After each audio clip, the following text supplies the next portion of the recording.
that reg sent you to 446E and 446C2. And that said, if you have to maintain an inventory, you have to be on the cash method for purchases and sales. And that was what the law was prior to this change. Now, Cap A says that 471A shall not apply with respect to such taxpayer for such tax year, and the taxpayer's method of accounting for inventory for such tax year shall not be treated as failing to clearly reflect income if such method, and here is your B single I that I'm going to be referring to by B single I, and then on the next page, BWI. So if such taxpayer either, B single I, treats inventory as non-incidental materials and supplies, and if you do that, you basically deduct the inventory on the later of when you pay for it or when it's used or consumed in the business. Or, so that's B single I, or you turn the page, double I at the top of page 2. Or your inventory conforms to such taxpayer's method of accounting reflected in an applicable financial statement of the taxpayer with respect to such taxable year. And I'm going to assume that everybody on the program here today does not have an applicable financial statement. But then notice the word or if the taxpayer does not have any applicable financial statement, conforms to the books and records of the taxpayer prepared in accordance with the taxpayer's accounting procedures. So we basically refer to that as BII, but it's BII and the wording after the word or, because we're assuming you don't have an applicable financial statement, which most of your clients don't.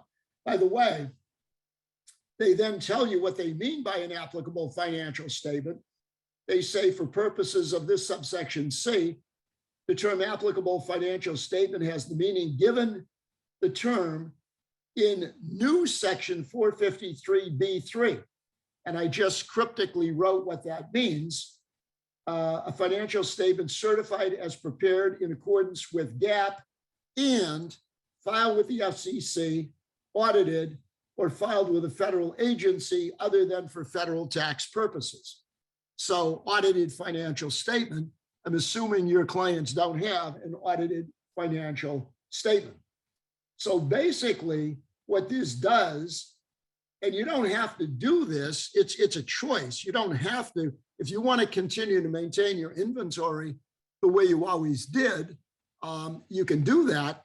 But if you want to do this instead, because you're looking to expense stuff perhaps quicker and easier and simpler, then you either choose B single I to treat your inventory as non-incidental materials and supplies, or double I if the taxpayer does not have an applicable financial statement with respect to such taxable year. You treat your inventory in accordance with your books and records of the taxpayer prepared in accordance with the taxpayer's accounting procedures. And now we have some final regulations that tell us what that means. And notice in the left margin next to books and records, I mentioned the Patchen case.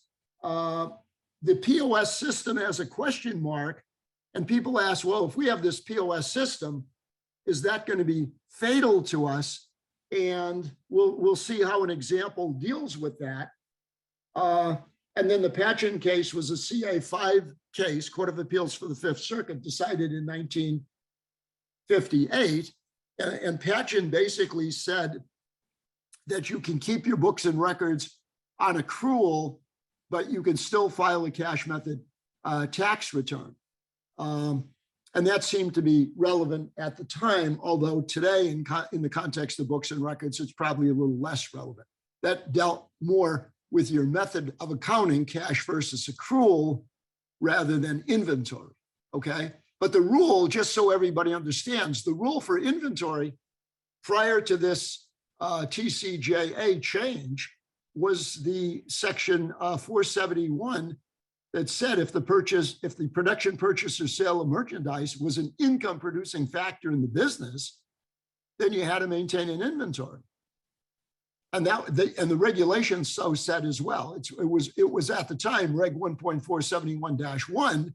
Now that regulation has been refined to be Reg 1.471-1A. And the new rules in the statute are now found in Reg 1.471-1B. 1B4 for non-incidental materials and supplies, and more importantly, 1B6 for books and records of the taxpayer prepared in accordance with the taxpayer's accounting procedures. Okay? And we'll get to those regs in a bit. So this is the statute. Questions or comments on the statute and where we're coming from? Where we're coming from.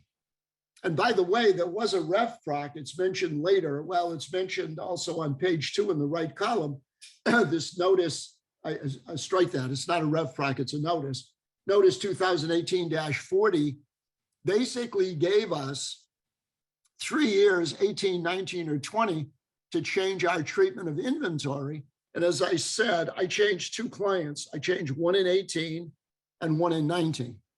And those clients, as I'll mention later, clearly do not have any trouble whatsoever under the final regs, and I'll explain to you why.